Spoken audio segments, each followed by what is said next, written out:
Education should lead to kind of well-formed minds and not just well-filled ones. Education has to be for life, as I believe, rather than for livelihood. It's okay to be silly sometimes, and let this crisis not define you, but refine you.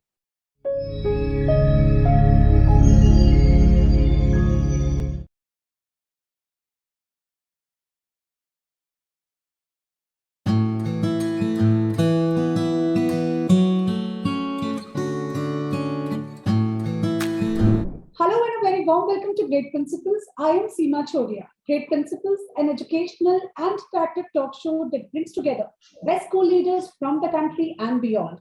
A teacher is a person who has hope of the highest order and whose dreams are to fulfill the dreams of a score of people, help them, teach them, guide them to the welfare from a blank slate to a knowledgeable mind.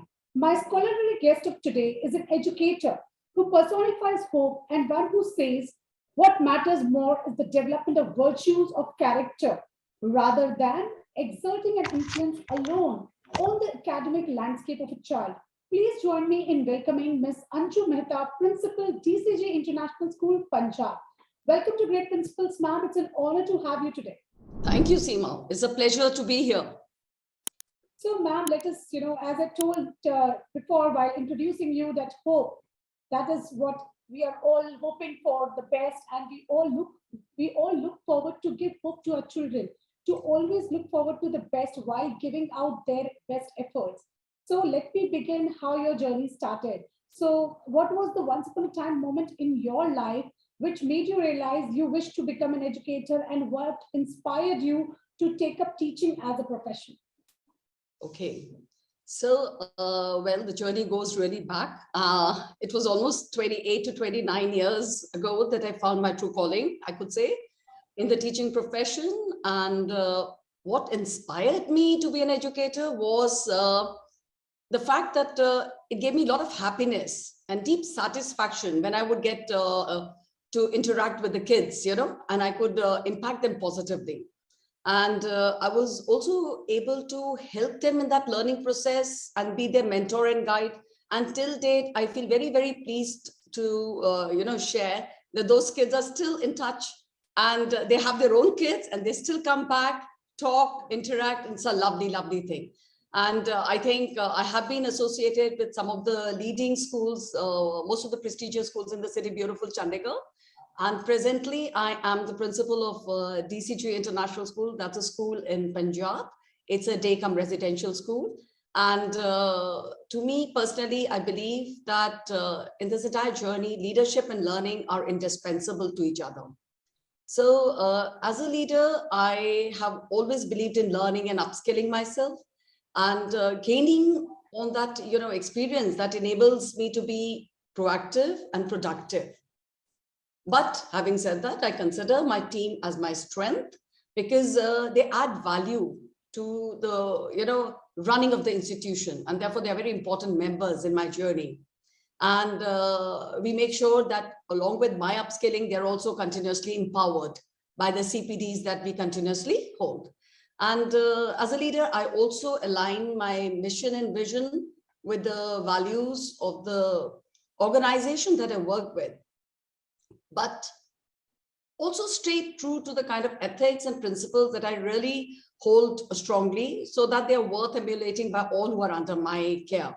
So my vision, I would say, would always be to facilitate a kind of lifelong process of learning and to be a nurturer, as you said, of values of character. Wonderful, ma'am. It was great to know your journey, and I really love the fact that you are not only leading the institute, rather you also believe in the growth of your team. That is what is a true trait of a leader. And a Absolutely. leader is always a learner. Like you mentioned, that learning and leadership is indispensable. Yeah. Great to know this, ma'am. So moving ahead in a conversation, ma'am, there's a great divide in the importance and outcome of education. Majority of us believe that there is, that a very small group is of the opinion that education should enlighten the mind. People don't think this. People just want that education is for marks, get a degree and get the job, and that is what education is for. Like earlier it was said, padhoge likhoge to banoge nawab, kheloge khiloge to banoge kharab. So do you deem that education is the only path to a better life? It depends on the way we perceive education to be. If only we are following a set academic regimen or a curriculum, and the end goal is to get good grades and to get into some kind of elite college or institution, I think it's going to be a difficult scenario. And the pandemic has been a true, you could say, eye-opener for all the educationists and everybody who's a part of the education management, right? So we have to make sure that education does not mean barely regurgitating whatever the content one has learned from the textbooks.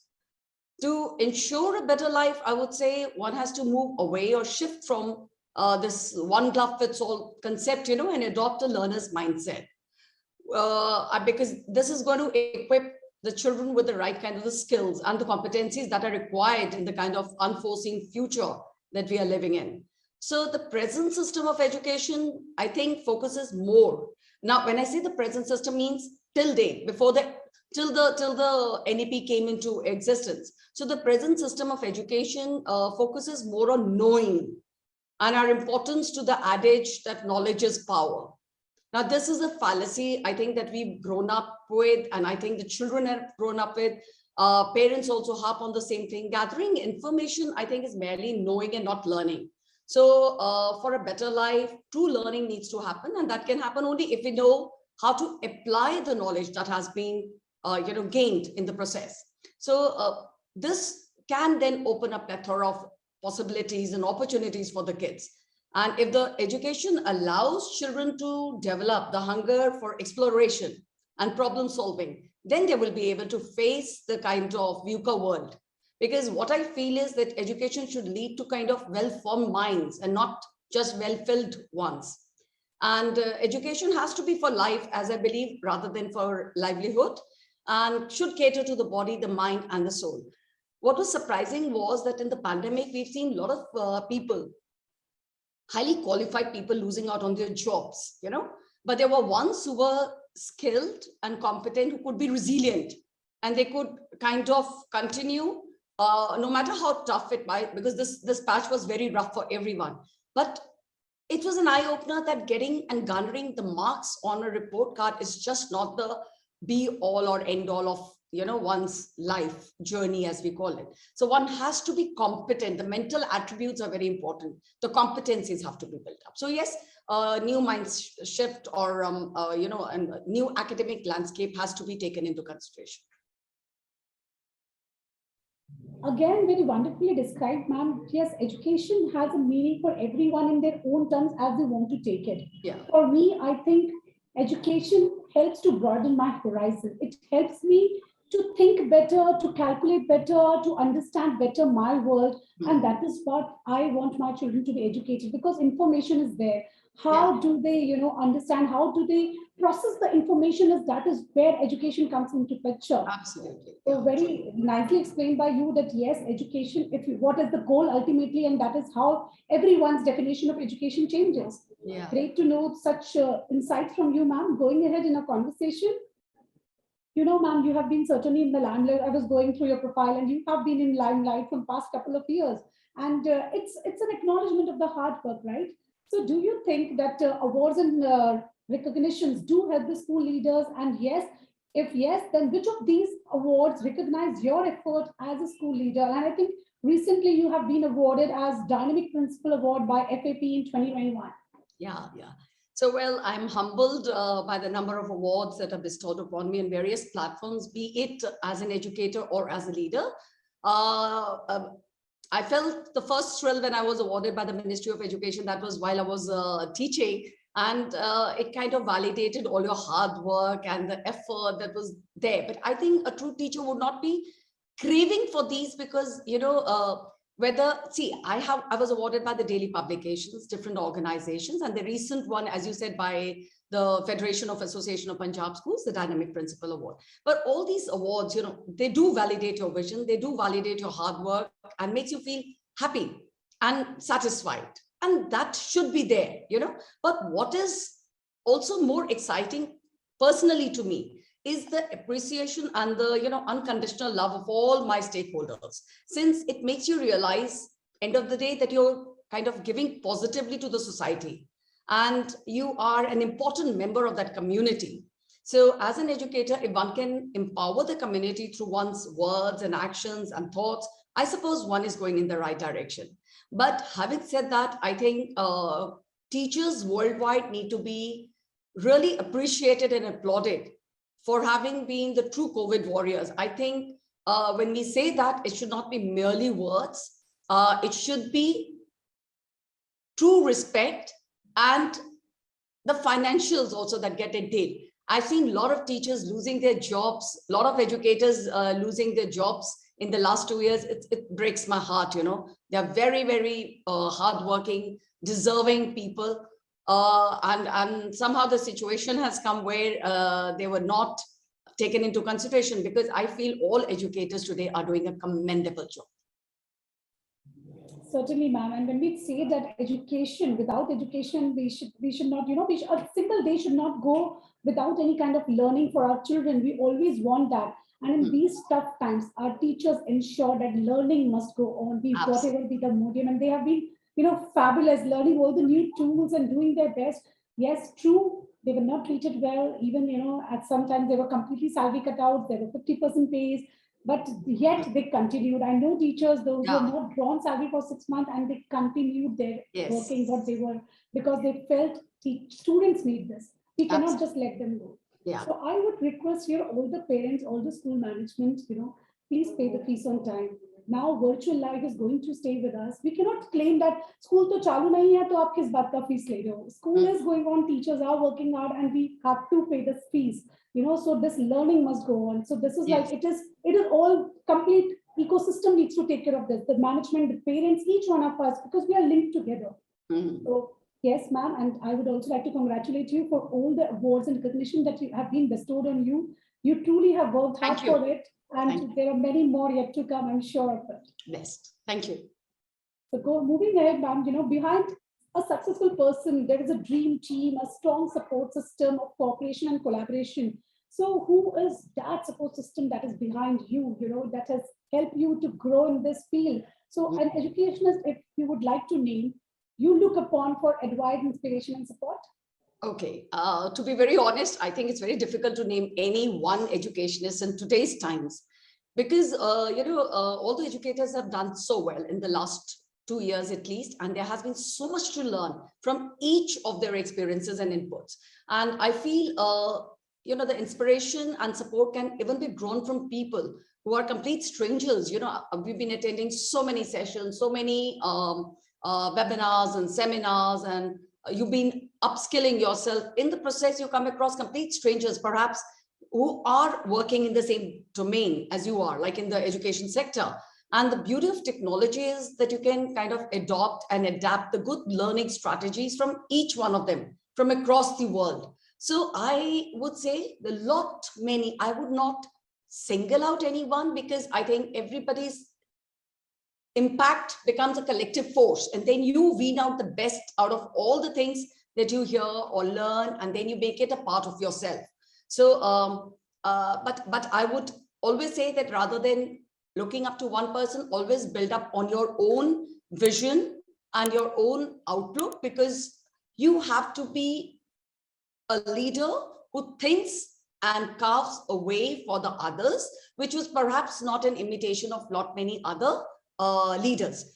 Why I say that? Because you have all kinds. You have all kinds. But if you have the mental strength to take a stand and do things even while incorporating all the good facets of all other educationists, I think you're bolstering yourself.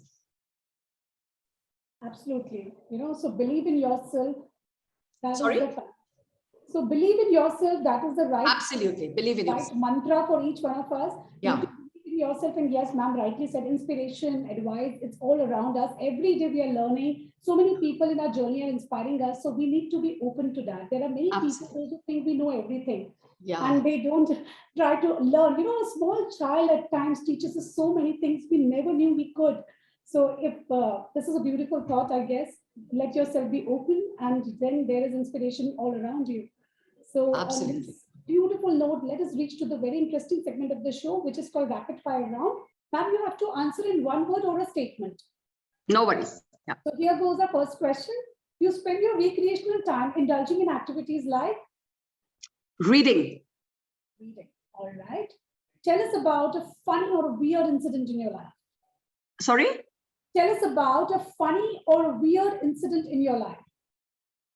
Well, I would say not many funny incidents, but I would say in one of the meetings where I was mistaken for someone else, and that brought a lot of laughs, and I think that was one. I mean, I could go on and on, but if it's for one word or one sentence, that would be taking a lot of time. Yeah. Right. Going ahead to the next question, since you mentioned that you like reading, so which is the last book you read? As a matter of fact, I'm reading two books together. One happens to be The Emperor of Maladies, which I started long time back. I've not been able to finish it off. And it's something that I really like. The second one I've started is The Innovation Dilemma. I just started with it. It's a very good book about how technologies, cause great firms to fall. So two books, they're going parallel, just waiting and finding time to, kind of fulfill this. Very interesting, how technology made the great giant firms fall. The Yeah. title, the sentence itself is so interesting that it's making me inclined to go ahead and read that. They're good books. Yeah, very good books. Yeah. All right. So to all my viewers out there, go ahead and read these two books, and I'm sure they're going to add a lot of value to you. Yeah. Going ahead to our next question. 2 important tips of writing are dash and dash. 2 important tips too? Of writing are. Writing are dash and dash. Acha. Writing. I would say reading. You want to write well? Read a lot. And I would say writing also. Reading is one thing that covers up everything if you want to know the language, for sure. Second thing, I would say practice. Write a lot of, you need to write, revise, review. I'm a passionate writer myself. I've been contributing to the national dailies like Times of India and HT, and a lot of magazines from education field. So the more you write, the more you review, the more you revise, you keep enhancing your thought process and perspective and the writing itself. Wonderful, great tips by ma'am. And I think many a times where people fail to write is they think that they're supposed to use great vocab. It's okay, to express in simple words, right, ma'am? Yeah, see that what we need to do is we have to you have to use cohesive aspects in writing. It doesn't matter. You don't need to have long winding words, as long as the words make sense, give meaning, and is understandable to your targeted audience. I think it serves the purpose. Wonderful. So we have great tips here from ma'am to all my viewers who are not willing to write, and those who think that you have potential, but you are not able to write, follow these tips, and I'm sure you'll be writing great pieces. I might add one more thing here. The best way to initiate into the writing process is start off with a diary. You would be surprised by the thought process after a few years when you go back and check out on the things that you've written about. It can make you laugh. It can make you feel a little thrill. It can make you feel or make you aware of the journey that you leapfrogged in your writing process. So that could be a very good way of learning to write well. Wonderful. So I think, again, this is a very useful tip for all our beginner writers that, start making a journal of your daily thoughts. That is something that's going to help you ahead. Going ahead in our next question, sketching allows you to dash. Relax, de-stress. Yeah. Wonderful. What's your latest fascination as a hobby? I think anytime that I get time from my administrative work, I like to listen to a lot of podcasts.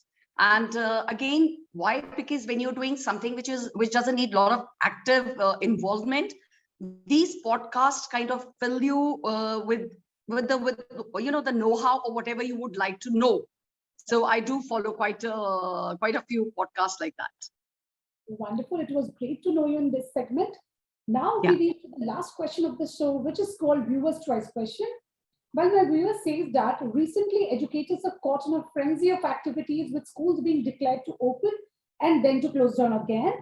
Parents at a disagreement, approaching exams, and COVID going through a series of revamping phase. How do you all take care of your emotional and mental well-being as educators in these COVID situations?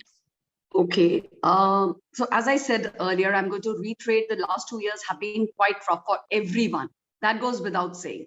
So we've seen cases of stress, anxiety, depression being on the rise, and I think because of that, it is imperative that our emotional and mental well-being gets addressed, as I think more and more people are becoming victims of unrealistic expectations and even cutthroat competition. So the work-life balance also has gone awry. Now, for us as educators, there is no demarcation between your personal and professional life. It goes on. There's no end to it. So it's important to introspect and set one's priorities, I would say. It's important to be caring, compassionate, empathetic. Very important, because if you're empathetic towards each other, you are there to help each other become stronger. So as a leader, one has to have a calm mind and a positive mindset for sure, because if you get ruffled up, then the entire system goes for a toss, And the most important aspect, I would say, for your emotional and mental well-being would be to invest in yourself. Very important that everyone needs to invest in their own self and keep evolving, be it as an educator, be it at the personal front, be it as on the professional front, because the more you upskill yourself, the more competent you become. And I feel competency always builds up confidence. Confidence in turn makes you resilient to the VUCA world that we live, or the uncertainties that we face. I've also felt that taking or indulging in hobbies makes you more relaxed. Like I said, I read a lot. I make time to catch up on whatever is the latest. Even if I'm not able to pursue it passionately, I make sure that I have my 1 hour or 40 minutes of reading time on the daily basis, So, and then another thing that that has to be done is look after your health, because your emotional and mental well-being cannot be thought of separately without health being the primary factor. Exercise, build up your strength, and don't forget to laugh and kind of bond with your family members. Laugh a lot. It's okay to be silly sometimes, and let this crisis not define you, but refine you. For this too shall pass. I think that would help everyone to be emotionally and mentally sound. You completely nailed this one. Such beautiful, wonderful tips. I could place myself in the position and see, yes, actually there is no demarcation in my professional personal life now. And am I paying enough time for myself? I could completely relate each and every sentence that you spoke here. Pam, one more tip I would like from you here. Absolutely. This was for we as adults. We have children. They are also going through this emotional trauma because they are not, at the liberty of being out with their friends. So how do we help them out here as adults, as parents? See, one thing I would say is, as I said, please have a work-life balance. End of the day, your children are the people who are directly responsible. You are directly responsible for them. So I think you got to have time where you spend quality time, not the quantity time, but the quality time, where you each discuss your own plans, your own hobbies, and maybe you can ask them to also indulge in some kind of a skill building. I tell my kids for sure, we sit, we talk, we chat, we laugh, we talk nonsense also at times, but it's okay. Because, you have to let your hair loose. You have to be friends with your kids. You have to make sure that this time is not going to be overwhelming for them, and that they also learn how to take it in their stride and make the most of it. Because end of the day, all those who are resilient and are able to kind of learn through the 2 years of hardship is the one who's going to bounce back with more vigor, more energy, and as a more enthused human being. So let them not waste time on the gadgets. I mean, we can't harp too much about they're not using the gadgets, because online teaching has taken its toll. And what we can tell them is sit, talk, ask them their dreams, and then give them a direction. Don't give them the solution, but give them the direction as to how they can become a little better in whatever pursuit that they wish to have in the near future. I think talking, sitting, chatting, giving time unconditionally, that is one most important aspect of every child-parent relationship. And that is amiss in many cases. So true, and especially in these times when, we are carrying our work home or we are working from home, at times we just shun away our children, no, not right now, I'm busy, I'm occupied, and this carries on. So yes, you very rightly said that time is the one that you need to invest in your children. They don't want anything else. And that is what is going to keep their mental well-being in place. So Seema, I'd like to just add one more thing here. Like, I don't know if I can phrase it. I read it somewhere, which is very interesting. Some South Korean CEO, when he retired, he said, 25 years I've given to my company. I've done extremely well. I've brought such laurels to the company. Yet, the day I left, they put an ad and brought another CEO. But those 25 years, I could not recognize my own kids. I did not realize when they'd grown up, when they'd become the kind of human beings that they'd become. And I felt a stranger, to them after post-retirement. So I personally feel if you're connecting with your kids big way, you've done your bit. So true. That is, it actually brought tears to my eyes when I was hearing this, that how we devote ourselves so much to our work that at times we lose on the most precious assets of ours, that is our children, the beautiful face that they're growing up. So please, to all my dear viewers, take pause, at times it's good to pause, be silly, as man said, and spend time with your children. That is very much required. Give quality time. They don't require quantity, certainly. So thank you so much, ma'am. Today, it was absolutely an insightful session. I'm sure my viewers are going to gain so much insight from this. And I hope to see that there is an end of this pandemic. Our children are back, our educators are seeing the bright faces in the school, and we are back to normalcy soon.